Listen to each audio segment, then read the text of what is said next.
There are moments in the life of an institution when memory meets scholarship, when legacy meets inquiry, when the past and future sit together in thoughtful conversation. Today is one such moment. Welcome to Professor Mrs. Anna Abraham Endowment Lecture Series 15 of the PG and the Research Department of History. Respected dignitaries, distinguished speakers, esteemed faculty, dear students, honored guests and friends, on behalf of the PG and Research Department of History, I extend a heartfelt welcome to you all. May I request the dignitaries to kindly take their seats on the dais.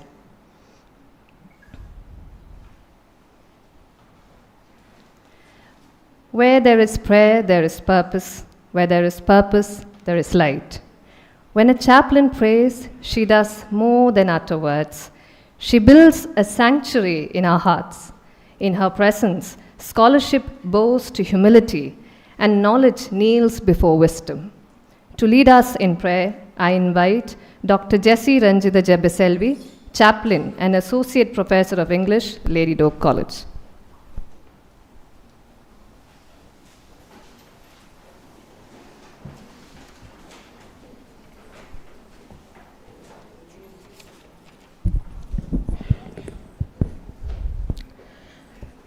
Good morning, dignitaries. I would like to read a verse from the Bible, Psalm 112:6.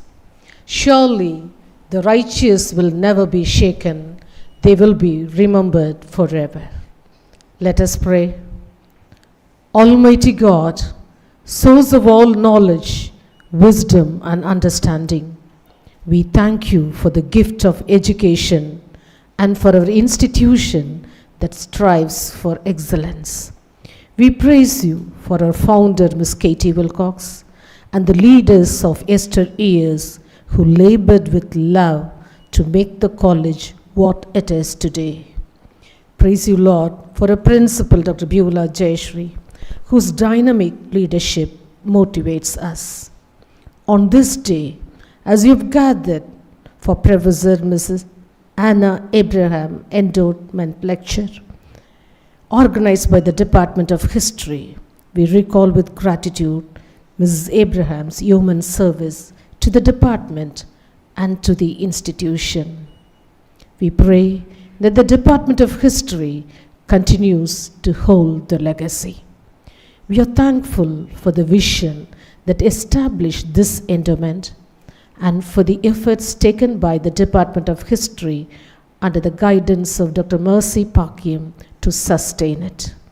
We are grateful for the resource person, Dr. Kumaresan. May his words of wisdom impact every participant. Grant us attentive minds and open hearts to the insights that will be shared.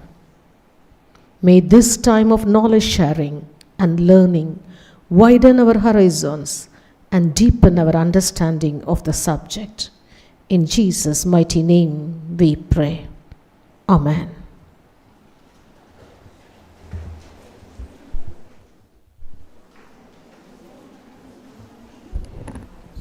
Thank you for reminding us that faith and intellect walk hand in hand in Lady Doak College. Institutions thrive where leadership breathes vision into tradition. The head of a department is not merely an administrator, she is the compass of a department.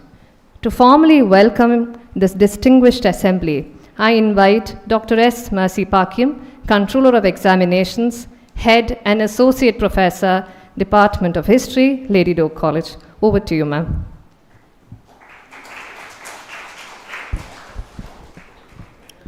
Good morning to all. Indeed, it is a great pleasure for me to welcome you all. This is a very important moment in the Department of History, I would like to say. Proud enough to say that being the student of Mrs. Anna Abraham and coming to her endowment lecture series 15, itself a great privilege for the Department of History, Lady Doak College. On behalf of our college and the Department of History, I welcome our guest of honor here to share his thoughts. You may wonder that Dr. Kumaresan from Madurai Kamaraj University is a distinguished molecular biologist with an extensive international research experience. I would like to say he is much more updated with his knowledge in this field. He is here with us to share mainly with a title related to bioarchaeological approach in Kilidi excavation. That itself something great. And on behalf of our department, we welcome Dr. A. Meenakshi Sundaram from the Southern Cultural Research Center, Mana Madurai, and Dr. R. Thamarai Kannan, the Secretary of Southern Cultural Research Center, Mana Madurai. They were all the great source of exchange in the field of academic career. And I really welcome our faculty members and students from other departments to attend this program and get to know about more information on biological and archaeological approach. And here I would like to say that the guest to share his views is highly informative, and it will be more of away from the mainstream of history and to get to know about various aspects that which will connect towards the Kilidi biological remains and to study about the ancient history. That's so interesting for us to learn many things. And I would like to say that the resource person of this day, he had such a wonderful experience, and he is, for his credit, so many awards and projects ongoing and completed, and it goes pages after page. Coming to the research training, he has been training nearly more than 100 persons in the field of research. He's also got the IP, that is intellectual property right and patent, and his projects and publish that goes one after the other in various areas and journals: medical oncology, cellular oncology, molecular aspects, and cancer immunology, and so on. And he has been connected to the different agencies, under which one is the Department of Archaeology, Government of Tamil Nadu. And he has been receiving so many projects of long term and short term. So it's our privilege to have him with us. We welcome you, sir, on behalf of our college. And another very important thing, that's our retired professor from our department, Dr. Hepzibah Joseph, is with us. It's a great privilege for us, for spending your time with us, ma'am. We welcome you, ma'am. So it's really a honor to have you all together to look into the new areas in the name of Mrs. Abraham. Endowment is our privilege. I welcome you, one and all. Thank you.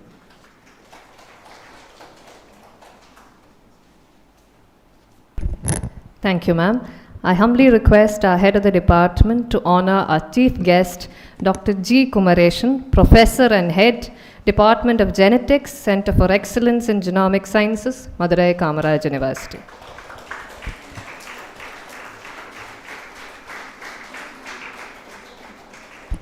Today we celebrate yet another milestone, the unveiling of a textbook.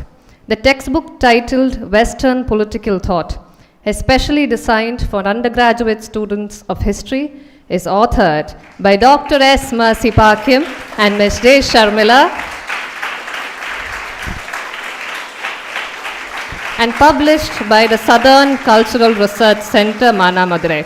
In our midst, we also have Dr. A. Meenakshi Sundaram, Southern Cultural Research Center, Mana Madurai, Head of the Department of History, Ladha Madhavan Arts and Science College, Madurai, and Dr. R. Thamarai Kannan, Secretary, Southern Cultural Research Center, Manamadurai. I request you to kindly join us on stage. May I request our esteemed dignitaries to graciously release the book. I request Dr. G. Kumareshan to release the book and hand over the first copy to Dr. Jessie Ranjitha Jebaselvi.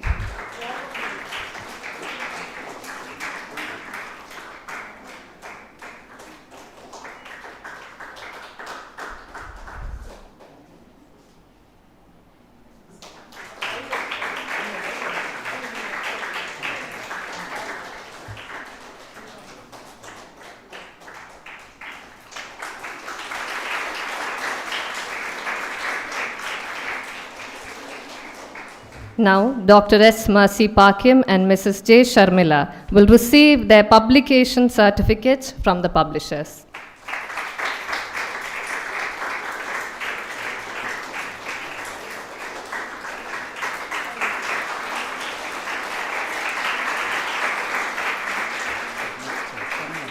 Certificate of publication to Mrs. J. Sharmila.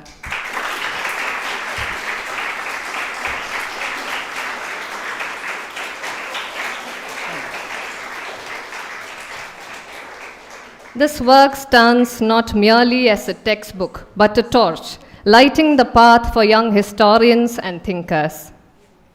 Memory is the most tender form of history. Let us have a look at the Reminiscence video celebrating Mrs. A.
Special word of appreciation to Ms. Divya, who edited and formatted the video from 3rd UJ History.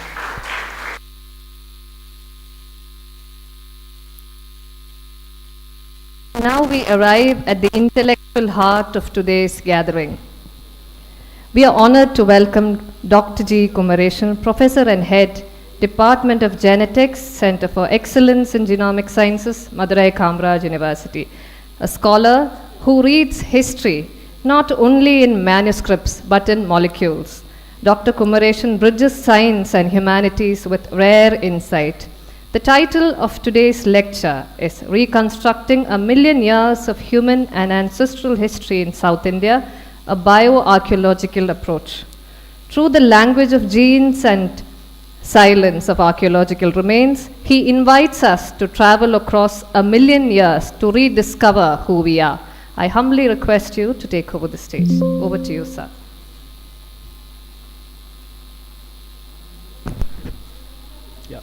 So thank you, ma'am. So first I would like to thank the authorities of Ledido College for giving this opportunity. So special thanks to Dr. Mercy, Head Department of History. Thank you, ma'am. And I'm very happy to be with the students of one of the best colleges in Tamil Nadu. So today I am going to talk about ancient history in terms of human evolution and the migration. Though this is based on biological research or genomics research, so I'll try to be as simple as possible and so everybody can understand. And however, as you all know that that is mainly most relevant for history students, because in history people have written whatever there is a saying that Vallavan Vagutade Varlaru அப்படிங்கிற மாதிரி. There are a lot of things which we do not know what is the authentic source, but for thousands of years, so we are reading that, I think textbooks are like that, and we are writing and we are going like that. But especially in the last 10-20 years, I think people started relooking many of the things, because the reality might be one thing, but probably what is there in the textbooks or what is there in the believed might be different. So it is applicable for everything, I think, other than what is documented. So in this context, I think here, so first I would like to thank this work which was supported by Government of India through a program of RUSA, and also Department of Archaeology, Government of Tamil Nadu, and then so many officers including Commissioner and then archaeological officers. And also we have a collaboration with various institutions in the world, like Harvard University and University of Chicago and IIT Chennai, and then so many other institutions. Yeah. Shall I operate? Yeah, next one. Yeah, this is based on whatever the work done by our students in the last 5 years at MKU. Yeah. And also mainly archaeological officers. So now we are doing research, but I think every day probably they have spent a lot of time in the last 10 years, archaeological officers. So they are doing a lot of excavations, and they all share, the credit goes to them also.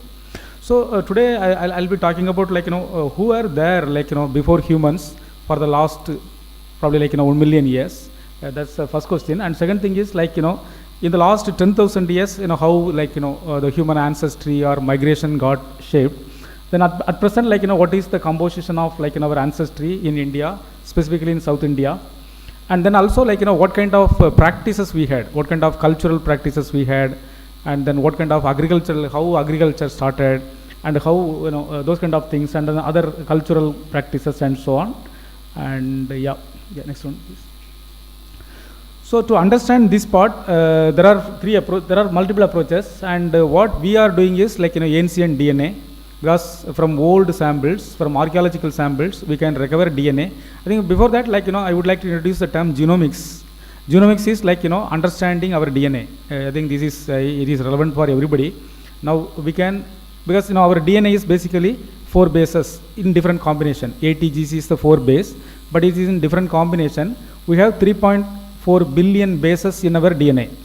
So that is responsible for all our features, functions, and everything. So the code we have, and now people started using this DNA for everything. Now what people are doing in many countries is they are sequencing the entire DNA of individual, and then from that they are trying to predict what could be the disease predisposition and so on.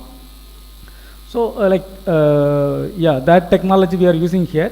So, first thing is like who are there before, 1 million years to or maybe more than a million years to 10,000 years.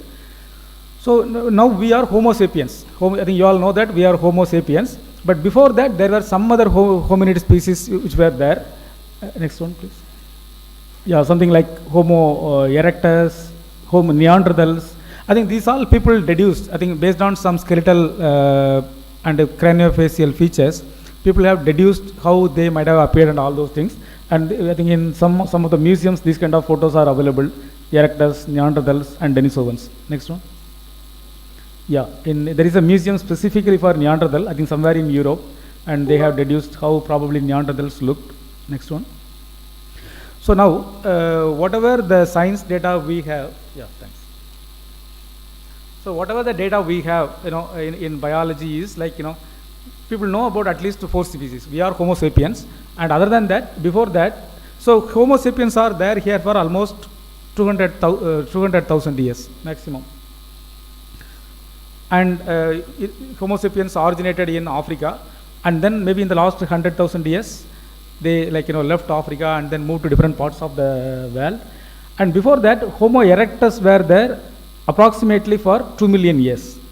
And then Neanderthals, I think it's 2.5 million years to 28,000 years before they were there. And similarly, Denisovans, 5 million years to, I think 5 lakh years to 50,000 years. But at some point of time, in the same place, Homo erectus and Homo sapiens were there. Homo Denisovans and Homo sapiens were there. So scientifically, people have proven that. So while Homo sapiens, I think you all know that people always talk about out of Africa migration. From Africa through gradually people reached various parts of the globe, and they reached India also. Now the question is, while Homo sapiens reached India, it was not empty. Already Homo erectus were there here, and probably Homo denisovans were here. So at some point, they had a admixture also. So people have found a lot of things like that. For example, Neanderthals and Homo sapiens, while they were together, they had an interbreeding. But subsequently, people found that it had some issues, but still, some of the good genes from Neanderthals got transferred to Homo sapiens, and from Denisovans also, some genes got transferred to Homo sapiens. But this is the way in which all the evolutions happen. I think, that kind of isolation of a population, and then after a long time, still interbreeding, some good genes, good factors will get exchanged. But eventually, Homo denisovans and Homo neanderthals, they are not there, because Homo sapiens are more advanced in terms of the survival of the fittest. So while coming to the Homo erectus, people found that mainly in Africa, the red part, they were there. I think people found that Homo erectus were there in Africa, but also in different parts of the world. Also they were there in India. But mostly this is based on some tools. I think in archaeology, people sometimes we may have the direct evidence, but sometimes we may not have the direct evidence, but we do have the tools. From the tools, I think they have a specific tools called Acheulean or something, and those were there in all these places. And from that, people inferred that Homo erectus were there in all these places. So in India, in Tamil Nadu, there is a place called Athrambakam, and there they found that these kind of tools are abundant. There is a Professor Santi Papus, he is working abundantly on that, and they have also dated that dates to 1.5 million years back. So that very clearly tells that in India, in South India, near Chennai, Homo erectus were there based on the tools. Okay. And other than that, also people found some cave painting and other things, and from that also people inferred that Homo erectus were there in India, but this is very, very, very long time back. Almost 1.5 million years back, but we can't even imagine, but we don't have any biology data or DNA, but from the tools we know that Homo erectus were there. Okay, and like Homo erectus, the other species is Neanderthals. Neanderthals, they were, I think people have identified the location of Neanderthals, I think just outside Africa, somewhere near Europe. Okay. So at that time, we are talking about out of Africa migration, but whenever human migrated out of Africa, they had a mixture with Neanderthals. That's what now everybody in the world, other than the Africans, they have a small portion of Neanderthal DNA. Now we also have the Neanderthal DNA. Okay. So for example, 1 to 2% people have reported, everywhere people have reported they have Neanderthal DNA also. So that very clearly tells that our ancestors, Homo sapiens, they had a mixture with Neanderthals. But Africans, they don't have the Neanderthal DNA. So that is from that they made a model that while they crossed Africa, in the border, there was a kind of interbreeding, and then so subsequently, whether it is a European or Indian or Chinese, everybody has a Neanderthal DNA. And another group is Denisovans. But Denisovans people found extensively in Southeast Asia and East Asia, China, and then Tibet, and also Siberia. I think people have even in fact found some DNA. They found that's what I think they got the skull and everything. That's what they could made the face and everything. Now we also have the Denisovan DNA. So we have a small, our DNA is basically it tells all our history. I think for history students you should know that. So for history we don't need to go anywhere. If you take our DNA and then if you sequence and then if you use do some analysis, we can trace back our ancestry and history. And now Denisovan ancestry in India, people found that in caste it is relatively less. In the northern part of the India it is much lesser, but in the tribes it is higher. So these kind of things tells that we have some more Denisovan ancestry, and then probably eventually it got diluted. I'll skip some of them. So as I said, our genome it tells our history. It is considered as a graveyard because we have a lot of DNA. We have 23 pairs of chromosomes. We have 3.4 billion bases. But lot of our DNA is just like a fossil. It has it tells whatever happened to our past, everything it will tell. It will not tell anything about the sociology, but it will tell about the biology. You had a mixture with Homo neanderthals, you had a mixture with Denisovan, probably you had a mixture with Homo erectus. Everything our DNA will tell. In the past, what kind of infections, viral infections we had, if we have the scars in the genome. So now in many countries, people started doing the ancestry test. Ancestry test means you give your DNA. I think there is a test. There are some companies, they do it commercially. So if you just pay them online, they will send a kit. Then you just do a buccal wash and then send them back by post. Because just from our buccal wash or from hair or blood, we can isolate DNA. Very, very small quantity of DNA is enough, like probably few nanograms is enough. And then they will sequence some specific regions. And from that, they will tell that what all are the ancestries you have. But in India, it is not very popular, but mostly in US, it is very popular because US is a kind of cultural, multi-mixing country from Europe and so many European countries. By doing DNA tests, they will tell that what kind of ancestry you have. So in that context, our DNA is very useful.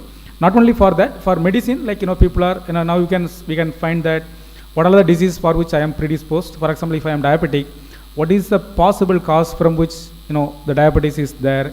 And in many diseases like cancer, people are sequencing the cancer DNA and then trying to find out which drug will be more beneficial. For example, drug responsiveness is because nowadays we are living because of the drugs. I think in every house, I believe, there will be a place for drugs. I think everybody will be taking, most of the people of above 50 years, I think mostly some students also, daily they will be taking one other the drugs. Now apart from our DNA, our genetics, we are highly modulated by the drugs. I don't think many people can live without drug now. So, but sometimes some drugs will respond in some individual, but not in the other individuals. That's mainly because of some DNA sequences. But people are trying to understand that, and so we can use the drug very specifically. Yeah. So this is one thing, in our DNA, we have 650 million regions, we have the variations. For example, in one position, I have A and you may have T. So that is called variation or single nucleotide polymorphism. One of the good example is AB group, blood group. So I think AB is a small base change, but it is in one individual it is A group, in another individual it is B group. So likewise in our genome we have 650 million regions, we have variations. But all are humans and all are it's a single species. But these kind of variations are useful to understand this kind of migration pattern and all those things. And another one is, so throughout the world, what people have done is from 15,000 individuals, ancient individuals from Neanderthals, Denisovans, Homo sapiens, 15,000 individuals, they have sequenced the old DNA. So that is there in a database. And similarly, the modern DNA sequencing is also very much useful. As I said, we are carrying our past. So that DNA is also much useful. And then for medical reasons, people are doing the genome sequencing. Now, in many countries, what people do is, they started sequencing the entire individuals in the country. So at least in some small countries they are doing it. For example, in UK there is a project called the 1 billion genome project. So they have selected 1 billion individuals and they have done a whole DNA sequencing. And in India there is a 100K project in which for 100,000 individuals they are doing it. At least for 10,000 individuals they have done that. Because the advantage is, if our DNA is there in a repository, and if one individual has a genetic disease, then we can easily trace back to, so what all are the possible relatives, what all are the other peoples will be having the same problem. Mainly people in UK, they are doing a very good work. And in another country like, I think Finland, so they have the record of, I think probably like, 1,000 years. For 1,000 years, whoever visited hospital, and for what reasons they went to hospital, and how they got what the drug gave to them, and then what is the remedy, and everything that they have. So now, if you develop in the medical field like that, along with the DNA sequence, then we can really learn a lot of things. But unfortunately, in India, it is very difficult. Yeah, we have different healthcare system. We have GH in one side, so many hospitals. So we may not have the records, but eventually, we have our DNA sequenced and everything linked with the database. That will be very useful. We can really improve fast in medicine. So for that reason, and also for therapeutic reasons, now in cancer also, after diagnosis, people are doing some small sequencing, not the whole DNA sequencing, and to choose the drug specifically for the patients, because some mutations are causing cancer, they want to find out, and then give the drug specifically for the problem. So for those kind of reasons, for medical reasons, people are doing the DNA sequencing. Now, that is there in millions, at least for 1 billion individuals throughout the globe. Maybe from India, 10,000 individuals, the DNA sequence is available. From Singapore, this many, and China, everywhere. So those kind of data is also much useful.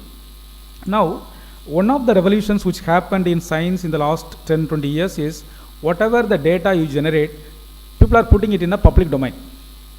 And so anybody can take it, use it, and reuse it, reanalyze, and that is one of the biggest development in science. Science is no more a secret.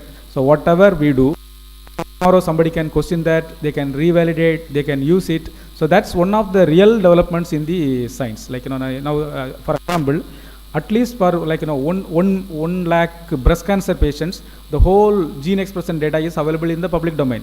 So from so many countries. Now anybody can take and analyze, and then they do that. That is one of the biggest revolution in genomics and science.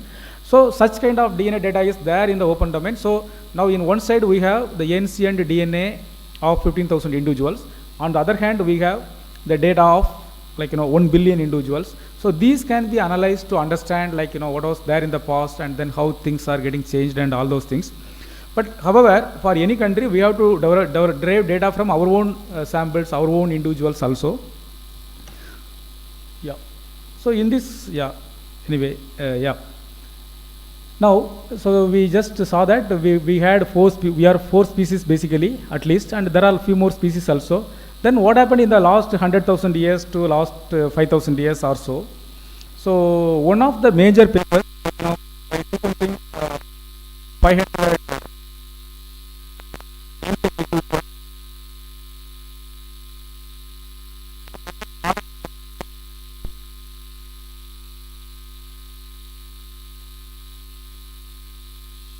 by seeing a lot of modern individuals, people made a concept. So by analyzing the DNA of Indians, basically, analyzing the DNA of South Asians. South Asia is the geographical location, India, Bangladesh, Pakistan, Afghanistan, Sri Lanka. So altogether, I think more or less everybody is related. And people found mainly 3 major migrations from that particular work. One is the out of Africa migration, from 100,000 to 60,000 years from Africa. It's not people from Africa directly they came to India. I think probably they went to gradually they migrated to Middle East, and then slowly, and then they reached northern part of the India or the west coast, and then eventually gradually people migrated and reached India. So that ancestry we talk about, we say that it is an African out of Africa migration, or ancient out of Africa migration. That is one thing which happened in last 100,000 to 60,000 years.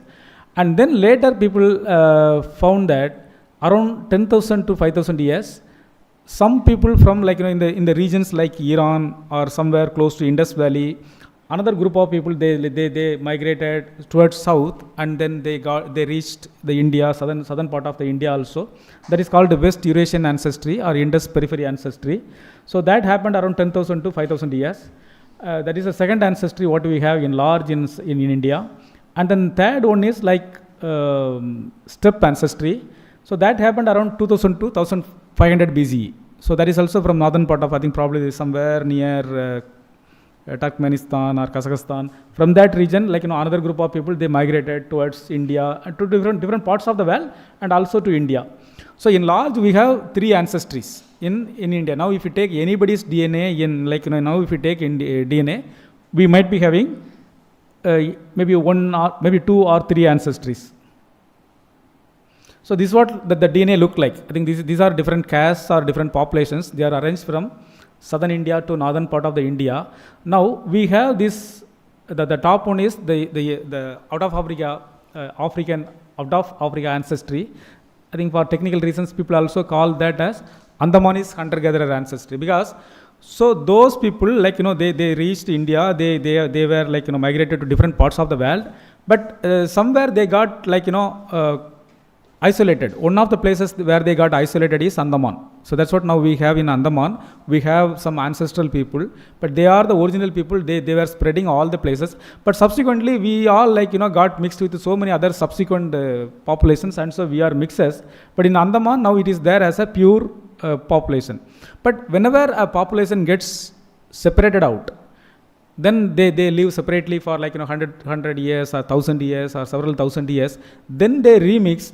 Then there would be a huge population explosion. That I think you can see as a hybrid vigor or whatever it is. So that's the reason why in Andaman population is diminishing. But whereas you can see India, China is a huge population. So that's what they call it as Andamanese hunter-gatherer ancestry, or it is a out of Africa ancestry that is very high in southern part of the India. But it is there in northern India and even Pakistan, Bangladesh also, but it is gradually less. So that probably tells that I think the route through which they came might be the coastal route also, or might be through sea also.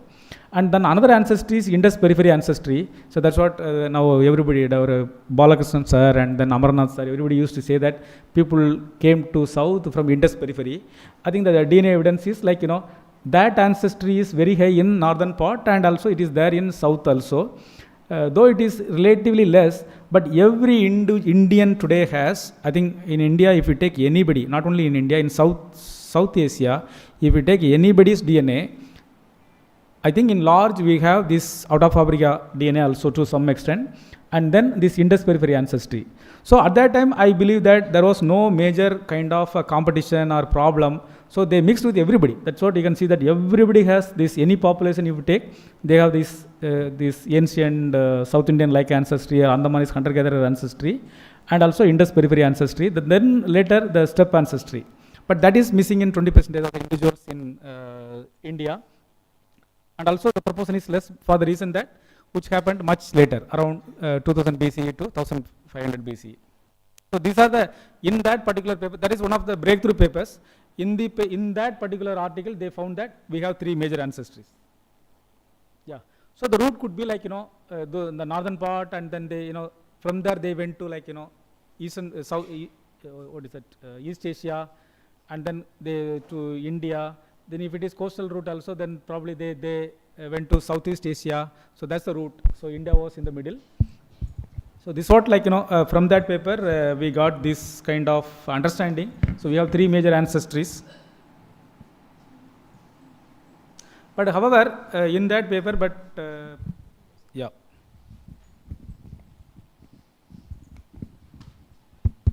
Yeah. So these are the three major ancestries we are talking about. But in addition to that, we have some other ancestries also. It's not like everything is coming from the west or north.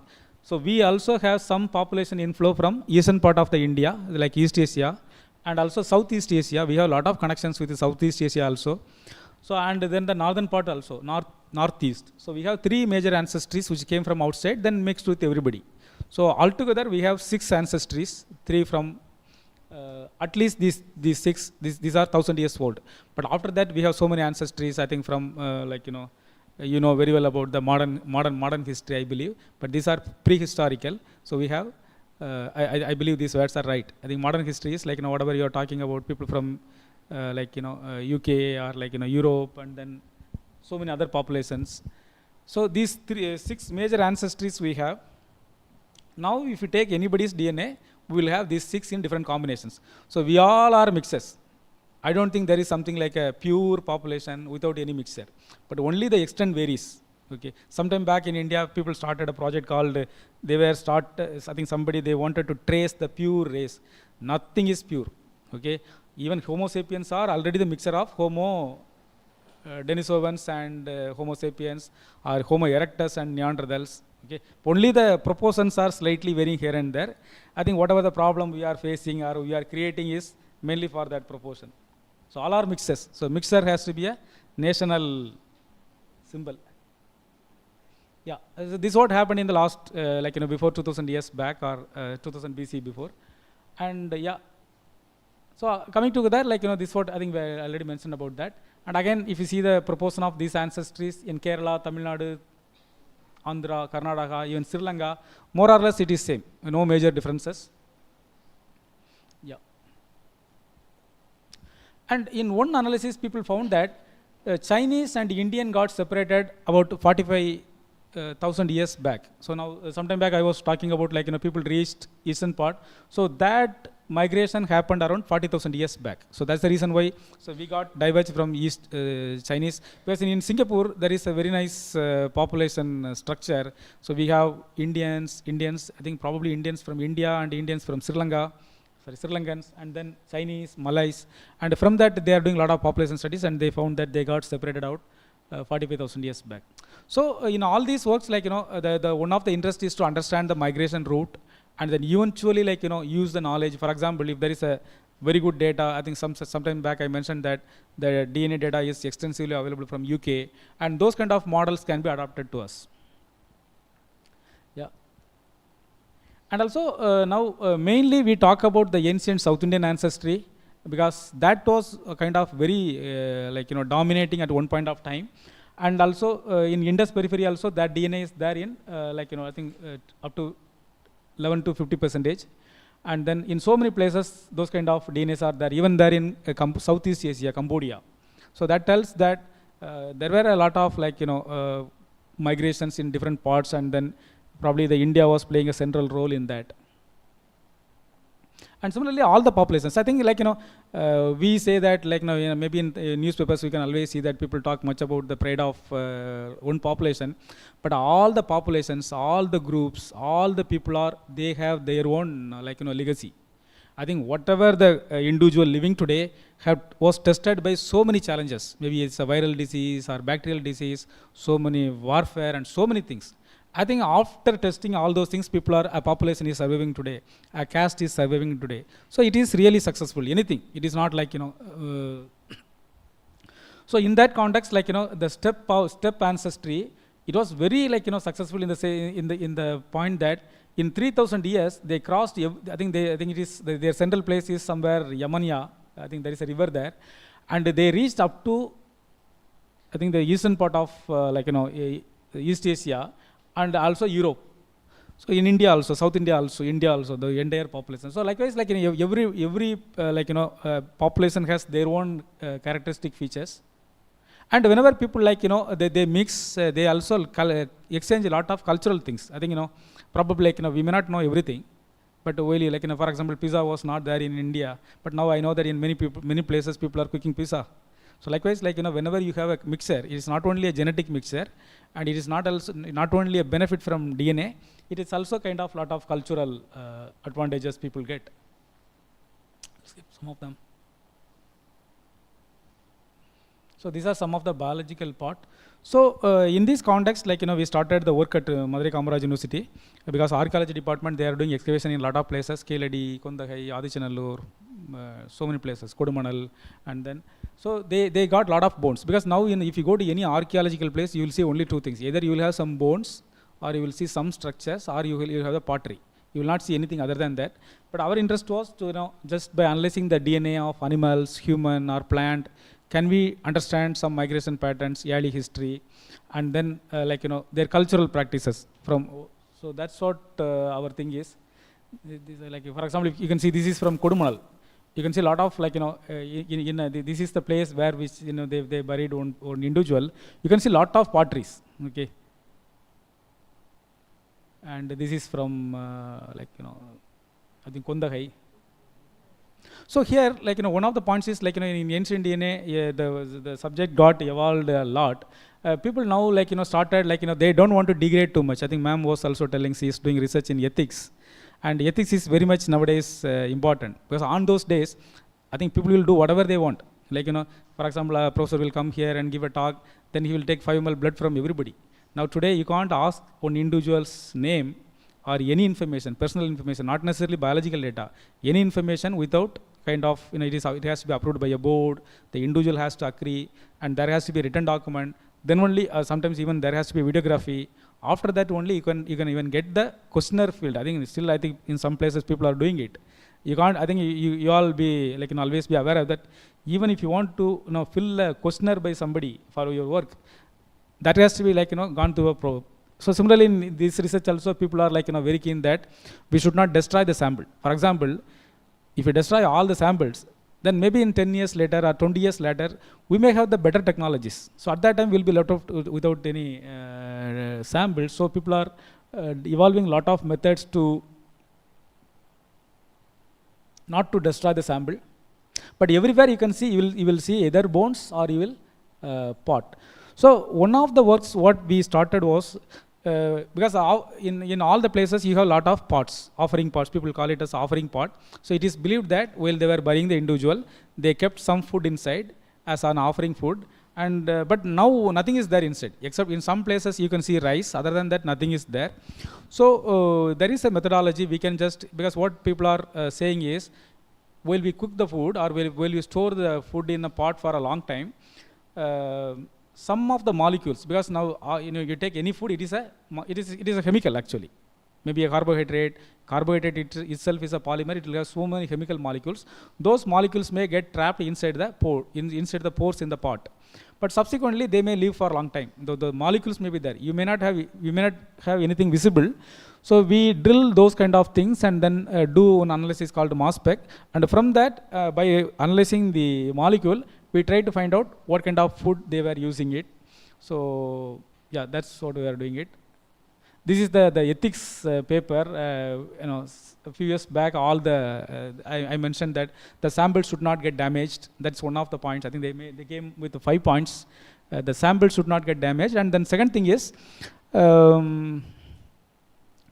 so we should have get the concurrence of all the people in that region to some extent, because there will be a lot of issues always, because very well in our place there might be too many populations, and the one will be trying to dominate, and then they will be telling a history. They made a history which may not be true also, but if you do some work, then you will know the history, but that may harm the people. I think everybody has to be treated in a very dignified way, and so we have to get the concurrence. For example, imagine we say that I think people use the word called mannin maindargal. What is mannin maindargal? All of us came from Africa. Okay, so some of us came very early, some of us came very late. First train, last train, avladhan difference thavara. But enough people use the word, and sometimes if you use politically, and those words are, I think everybody is new to this place. I think it was already occupied by somebody. So by using the science, we should not try to do those things. And also something it has some serious concerns also. For example, it is not relevant, but still I would like to say just for students. For example, today we have a kind of communal system, or the kind of, what do you call? For example, BC, MBC, SC, ST, we have a system. But imagine after 10 years or 20 years, everybody's DNA is available. Now, if you do DNA, then probably there may be so many changes. Today, whoever call, for example, one community, you say SC today, then after doing DNA, it may somewhere close to FC. Then what should we do? So I don't think we have the power or capability or the mind to solve all those things. Yeah. So now today, you can see that court வந்து மதுரையில் ஒரு நாளைக்கு ஒன்று சொல்லும், அடுத்த மாதம் இன்னொன்று சொல்லும். சென்னையில் ஒன்று சொல்லுவாங்க, டெல்லியில் ஒன்று சொல்லுவாங்க இல்லையா, அப்புறம் அதே மாற்றி சொல்லுவாங்க. ஸோ நம்ம வந்து we don't have very strong policy, we don't have very nice template, and so like is very flexible. இதில் இவ்வளோ பிரச்சனை இருந்துச்சுன்னா then how are you going to solve all those things? So I think our community also has to evolve a lot. I think all the individuals should mentally has to get evolved. So I think by doing research, these are the possible things. I think still people have not started it, and then I'm sure that in future these kind of problems also would come. Yeah, anyway, I'll skip some of them. So we have established a lab at MKU. So whenever you isolate DNA from ancient samples, it will be very, very less. It will be like picograms level. But even if you isolate just DNA here without any sample also, you will get some DNA, because we have some DNA in the air, and that will be sometimes more than what you get from the ancient samples. So for that we need to have a controlled lab. So we have established an ancient DNA lab at MKU, and we started because people found that from some of the specific bones you'll have more DNA, and we started doing it. And then we compared with various populations in the world, because as I said, we have a lot of modern DNA also. Like there is a data called 1000 genome data, where there are some 26 reference populations like Indian, Telugu, Sri Lankan, Tamil, Bengal, and so many through all the world populations. So we compared our data, whatever the data we derived from Kiladi, Kondagai, with those populations. So it shows close proximity with South Asia first, and then again it shows close proximity with Sri Lankan Tamils, South Indians, and then northern part of the India, Europe, Africa, and so on. So from that, whatever the point we would like to make is, so it is a genetic continuity. I think who are the people were there in Kondagai, Kiladi, Adichanallur, Sivagalai, so we do have the more or less the same DNA. As I said, we have 6 ancestries. Probably there might be some changes. Other than that, it is a genetic continuity. And sometimes, but one point, apart from South Asians, we have some connection with Southeast Asia, because we always say that we came from Africa, and also we look little bit like Africans. So we always misunderstand that we are closer to Africa, but in reality it is not true. Probably we have a lot of mixture from Southeast Asia also. Yeah, because we are away from Africa for 100,000 years. We left Africa 100,000 years back. Okay, then probably 60,000 years back we reached India. So we are far away. So at that time, not everybody from Africa migrated. A small population in Africa migrated. So, but now we don't have any traces of that in our DNA in large. But we do have the traces of Indus periphery. We do have the traces of Southeast Asia. That's probably for a few other technical reasons. Yeah. And sometime back I told that from the pot we recover some molecules. We found some molecules of some cholesterol inside, and in literature if you have cholesterol, which is indication of using some, because in plants you don't have cholesterol. Cholesterol will be from animal meat. And milk, but you don't need, we all know that milk was used inside, but still scientifically we have, sometimes science will make only a slow progress. It's not like you don't do magics, but we could recover some molecules of milk, and I'll skip some of them. And also we found lot of molecules of rice, because rice was there in very few pots actually. The rice grains were there, as people identified. But we found rice molecules, about 20 molecules, 30 molecules of rice in a lot, mainly from Adichanallur and Sivagalai, and also Kiladi. And similarly, recently people found in Kiladi there are a lot of kind of brick walls and channel-like structure.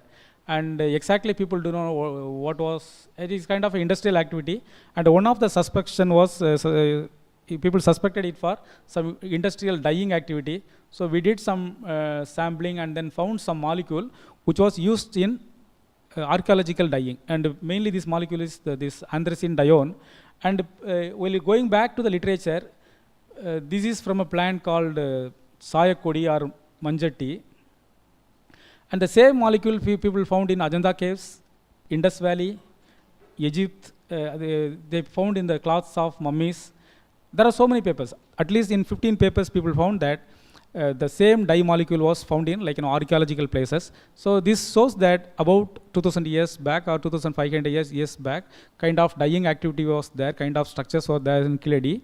And also they had a knowledge connection with various parts of the globe. So I think some of them are like 2500 BCE. So whatever the things people are telling, like everything is making sense. And another important point is still the remnants is there in Alagar Hills, because the same plant, the Indian madder plant is still there in Alagar Hills, and also Prawnmalai Hills, which are nearby. So all this makes sense. People used to say that the traces are there. And another molecule is indigo, the blue dye, and we found a lot of molecules of this blue dye indigo, and this is the plant, I think, Neeli.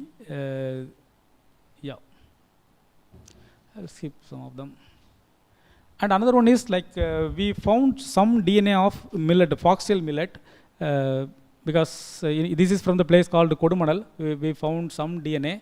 And again, whenever you talk about get the DNA data, and then immediately our interest is to find out the species. In human, we are talking about probably what is our ancestry, what is our migration route. Similarly, agriculture also people try to find out where this practice got evolved, how these things are getting practices are coming.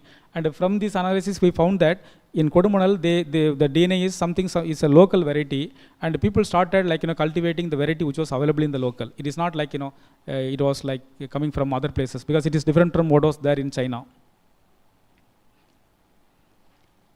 And similarly, rice also, I'll come to that later. But now we are working on because the rice is there in so many places. But in India, we have a lot of rice varieties. We are collaborating with Tharajar College. They have a lot of about 200 rice varieties, classical rice varieties. And we are working to compare with what it is just by DNA. And if it works, we'll be able to find it out. And another thing is in India, we have because in history, again, it is very relevant to you. If you go to history, people will always say that the rice they found, I think 10,000 years back in China. The agricultural practice got in China. Even for the rice variety, what is there in India, indica, they say that is Oryza japonica. So all those names, I don't know, for different reasons came. But for some reasons, some of the archaeological evidences are less in India. But in India, you have nearly 1 lakh varieties of India. If you have more varieties in one place, that might be the central place of origin of that particular species. I think more than China, more than Japan, it is there in India. So we need to really find it out. So that's what I told initially. So அந்த ஒரு வடிவேல் ஒரு படத்தில் சொல்லுவார் இல்லையா, 4000 வருஷம் கழிச்சு வர மடங்களுக்கு என்ன தெரிய போகுது, இதான் ஸ்ட்ரக்சர் நினச்சிக்கு வரணும்னு சொல்கிற மாதிரி, people are writing something, everything, if you take in archaeology, anything you say, in China they say it is 7,000 years back, it is 10,000 years back. But நம்ம என்னன்னா, what is that, 2300க்கும் 600க்கும் இடத்துல பெரிய சண்டை போட்டுருக்காங்க இல்லையா. So that's the thing. So but I think we have we definitely need to decode all those things with science. And similarly, we also got some animal bones, and then we are trying to find out, again, if you take the boss, because near Keeladi, there is a place called Pulikulam, where they made an animal breeding center, and they are mainly for this particular breed, I think Pulikulam breed. So now in cattle also, you have a lot of breeds in India. So interest is probably how this breed got evolved. So those kind of things. I think people might be talking about the Indus thing and everything. So we are working on that. And similarly, another DNA we found antelope. And again, notably, these are incidentally this happened. But after that, if you look near Tirunelveli, there is a Vallanadu black buck sanctuary.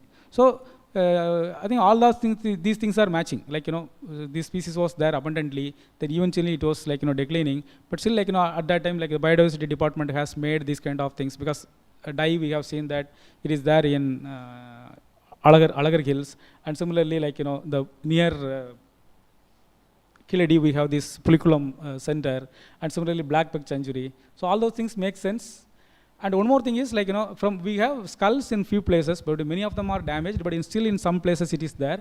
And with collaboration with the face lab at UK, the face lab in UK is so they are doing this kind of work for forensic purpose. From skulls they reconstruct the face, and then they are doing that for that purpose, because that there is some mathematical and computational methods by which a face can be drawn. So we have made the model of 2 individuals from Keeladi. Yeah. But people have a lot of such things from various parts of the world, so many. And this is one of the ways, I think. But I think color and appearance, we have to, that's what we used to say, that it is 70% science, 30% art. And because ultimately, like, we can give a color and we have to give a hairstyle, we have to give a clothing, but those are like, highly subjective. I think this someone, it's not our thing, near Turkmenistan, but பார்த்தா நம்ம ஊரில் உள்ள ஒரு பாட்டி மாதிரி இருக்காங்க இல்லையா? So probably like, it's, I think, what is the time? Probably like, 30,000 years or so. So probably at that time, like, people were like more or less same, and also colors and other things are entirely different. Yeah, these all from like, science what we do. But in Tamil, in our place, one of the best possible way is to compare with the Sangam literature. Because in Keeladi we are talking about 2500 BCE onwards. 2500 BC, it's 500 BCE, 2500 years back. But the Sangam literature was a contemporary, or it was there before that. I think there people were talking about like, all these, this is probably 1000 years old Tamil literature. I think it is not available in many other languages, but it is there. They are talking about Pal Choru, Nei Choru, Vral Mun Kolambu, Nandu Kolambu. I think I think one striking thing is, for Puli Kolambu they were using manga. இல்லை நம்ம ஊரில் பண்ணுவாங்க ஆக்சுவலாக புளிக்குழம்புல மாங்காய் போடுறது. இதெல்லாம் வந்து 1000 வருஷத்துக்கு முன்னாடியே பண்ணியிருக்காங்கிறது வந்து அது ரிட்டன் ஃபார்மில் 1000 வருஷத்துக்கு முன்னாடி இருக்குது, இல்லை 2000 இயர்ஸ்க்கு முன்னாடி இருக்குன்னா, தென் ப்ராக்டிஸ் வந்து probably it might be there for 5000 years or so. I think they are talking about mutton, and similarly Varaharisi Pongal, ஈசல் சாப்பிட்றது, that's still there. I think, in my childhood I have seen. And vattil, I think some of the உங்களோட பேரண்ட்ஸுக்கு தெரிஞ்சிருக்கும். I think now we are using something, but those kind of things. And தாளிக்கிறது, துவையல், and eating in like, teak leaf, eating in palm leaf. But அது இப்போவே தெரியுமில்ல, ரோட்டில் போனால் அந்த பாம் லீஃப் கொடுப்பாங்க சில. அண்ட் மெயின்லி வந்து நம்ம மதுரையில் இந்த பிரேம விலாஸ் ஹோட்டலில் போனாலே அந்த அல்வா வந்து டீக் லீஃப் தான் கொடுப்பாங்க. So knowingly or unknowingly we are still following many of our old practices. நமக்கு without knowingly, I think, so sometime back we have seen that genetics is continued. Similarly, our cultural practices are continued. That's what, we use the word continuity of our, like, cultural practices for millennia. So most of the practices what we do at our home are like probably several thousand years old. Similarly for many things. For example, you can see that I don't know whether it is common in all the places. In marriages, people used to do something they with like இந்த அரசலையை வச்சுட்டு ஒன்று பண்ணுவாங்க இல்லையா? நீங்கள் மேரேஜுக்கு போனீங்கன்னா அந்த அரசலையை வந்து அந்த ஹாலில் ஒரு இடத்துல கட்டி வச்சுருப்பாங்க. அப்புறம் வந்து இந்த எங்கள் ஏரியாவெலாம் வந்து அலந்தரம்னு ஒன்று பண்ணுவாங்க அந்த அரசலையை. இதெல்லாம் வந்து it's long reason. And I think somewhere literatures they say that long time back in Sangam literature they are saying that all the marriages used to happen in the night times. That used to happen in அரசமரத்து அடியில் நடக்கிறது. தென் வந்து பந்தல் போடுறது, அப்புறம் வந்து ஆற்று மணல் பரப்பி அது மேலே வந்து எல்லாருக்கும் பந்தி பரிமாறினாங்கலாம் எழுதியிருக்காங்க. பட் இதெல்லாம் வந்து I think 30 years back it was there in all the villages. I think before in all the marriages, because the play I think all the marriages happen at home. So like pandal போடுறது இப்போ இருக்குது, எல்லா இடத்துலையும் போடுறாங்க இல்லையா? அப்போ எல்லாமே வந்து கல்ச்சரல் ப்ராக்டிஸ் ஏன் பண்ணுறோன்னு தெரியாமல் பண்ணிகிட்டு இருக்கோம். அதே மாதிரி பாட் இல்லையா? எல்லா archaeological பிளேசஸ்லையும் we have pot. In all the death ceremonies people are using pot. So அந்த டைமில் பீப்புள் யூஸ் டு குக் இன் பாட். அது மாதிரி பொங்கலுக்கு வந்து பாட் யூஸ் பண்ணுவாங்க இல்லையா? நம்ம வந்து என்னென்ன விஷயங்கள்லாம் வருஷத்துக்கு ஒரு நாள் பண்ணிட்டு தூக்கி தூர வைக்கிறோமோ அதெல்லாம் ப்ராபப்ளி நம்மளோட ancestral characters. That's what our understanding. But our and even something they are saying that உப்பில்லா Pongal இல்லையா? I think probably whenever they என்னது அந்த சாப்பாடு வந்து இறந்த வீட்டில் சாப்பாடு போடும்போது உப்பு யூஸ் பண்ண மாட்டாங்க. Similarly I think this also some of the things matches with some of the like local worships. Mainly வந்து அந்த ஊரில் கோயில் இன்னொன்று வந்து they have mention that marriage happens in the midnight. Actually 2 o'clock, 3 o'clock, 4 o'clock. 25 years back in Tamil Nadu, I think some of the teachers might be knowing that all the marriages happen in morning 2 o'clock. இப்போ I remember that. அந்த marriage எல்லாம் போனால் எல்லாம் தூங்கிட்டு இருப்பாங்க. ஏன்னா 2 மணிக்கு நடக்கும், காலையில் 3 மணிக்கு. But now we have changed a lot. So we have lot of cultural continuity and yeah I think this what like in Pongal வந்து நவடேஸ் வி ஆர் யூஸிங். அது வந்து அந்த எல்லாம் எதுக்குன்னே தெரியாமல் பண்ணிகிட்டு இருக்கிறோம். ஆவாரம்பு யூஸ் பண்ணுறது, அப்புறம் வந்து அந்த மஞ்சள் யூஸ் பண்ணுறது, எல்லாம் ஒன் டே ஈவெண்ட். நம்ம என்னென்னலாம் வருஷத்துக்கு ஒரு நாள் பண்ணுறோமோ அதெல்லாம் நம்மளோட cultural continuity. That's what. See, some of the things are like, in one, again I'm talking about two contrasting things. One thing is we have to build the things based on science. That is one thing. But at the same time we can also make models or hypotheses based on some weak evidences. So you put a hypothesis based on some 10, 15 weak evidences, you make a model, and eventually in next 5 years or 10 years, we can test that again and again and say whether it is true or not. Okay, so that is also necessary, because in archaeology we have very little evidence. We cannot go and see everything. So we can make model just by putting Sangam literature and other things. I think these are the things which we are doing. So probably I will I'll stop here. I'll be happy to take any questions.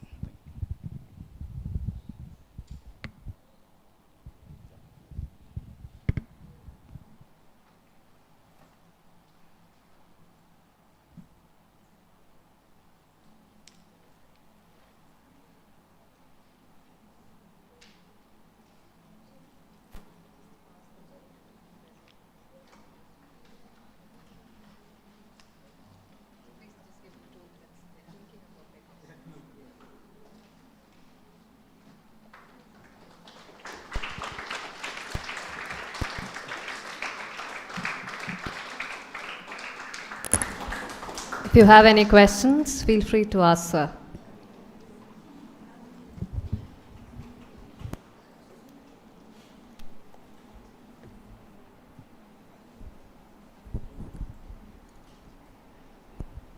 Thank you, sir. You have shown us that the past is not dead and that it lives with us.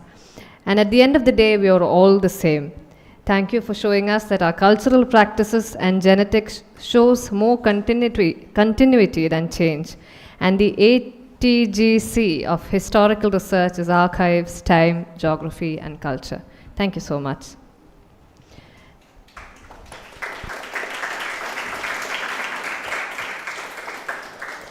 Gratitude is the final chord that completes every harmony. To propose the vote of thanks, I invite Dr. T. Durga Devi, Assistant Professor of History, Lady Doak College.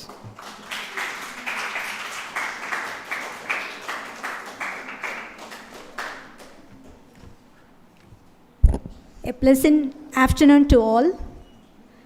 A heart filled with gratitude marks moments like this, and I thank the Lord Almighty for granting us this wonderful day to honor and celebrate the life of Professor Anna Abraham, a strong pillar of our department and our college. As we conclude the 15th series of Professor Anna Abraham Endowment Lecture, I would like to sincerely thank everyone who played a part in making this event truly meaningful. My warm thanks to Dr. Jessie Ranjitha Jebaselvi, our chaplain, for invoking God's blessing and creating a thoughtful and serene start of today's gathering. Thank you so much, ma'am.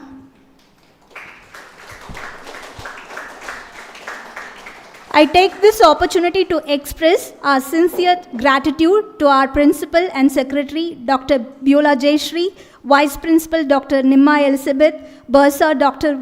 Vanitha Malarvili, and the administrators of our college for their constant guidance and support in all the endeavors of our department. Our heartfelt thanks to our dear ma'am, Dr. Mercy Pakyam, Controller of Examination, Head and Associate Professor of our department, for her constant effort, guidance, and support in organizing this lecture series. Thank you, ma'am, for your warm welcome address and for being our guiding force. We are truly grateful for your encouragement and leadership. Our warm congratulations to ma'am, Dr. Mercy Pakyam ma'am, and Mrs. J. Sharmila on the release of their book, a textbook on Western political thought. We are proud of their achievement in enriching our department's academic contribution through this valuable publication. We also sincerely thank Dr. G. Kumaresan for releasing the book and Dr. Jessie Ranjitha Jebaselvi for receiving the first copy. Thank you, ma'am. Thank you, sir. We express our sincere and heartfelt gratitude to our distinguished speaker, Dr. G. Kumaresan, Professor and Head, Department of Genetics, Unit of Excellence in Cancer Genetics, Center for Excellence in Genomic Sciences, School of Biological Sciences, Madurai Kamraj University. Sir, your enlightening lecture on reconstructing a millennium years of human and ancestral history in South India has greatly enriched our understanding of interdisciplinary approach. You clearly showed us how genetics and archaeology work together and help us trace and understand the deep past of humanity. Thank you so much for sharing your valuable insight and for inspiring us to look beyond our traditional academic boundaries. Thank you, sir. And we extend our heartfelt thanks to our beloved Dr. Epsiba Joseph ma'am, former Associate Professor of our department, for making time to be part of this program, and also the friends from other departments, student friend from other departments, and a special word of thanks to the faculty members of our department, particularly Mrs. T. Muthulakshmi and Mrs. J. Sharmila for their efforts in organizing this lecture series. I thank the CCM members, Mr. Bennett, Mr. Madhavan, and Mr. Hari, and the student volunteer for their valuable support. It is also my duty to thank our dear student volunteers who, as always, stand by us and work with us to make our department shine. Thank you, dear students. And my appreciations also goes to our curious student participants who wanted to update and enrich their knowledge. Thank you, dear students. And as we move forward, and our special thanks to Dr. A. Meenakshi Sundaram, Southern Cultural Research Center, Manamudurai, Head of the Department, Lada Madhavan, Arts and Science College, Madurai, and Dr. Tamarai Kannan, Secretary, Southern Cultural Research Center, Manamudurai. Thank you so much, sir, for gracing this function. As we move forward, let us continue to celebrate Professor Anna Abraham's legacy through our pursuit of knowledge and excellence. Thank you once again to everyone present here. We look forward to your continued presence and participation in our future programs. Thank you so much. Thank you.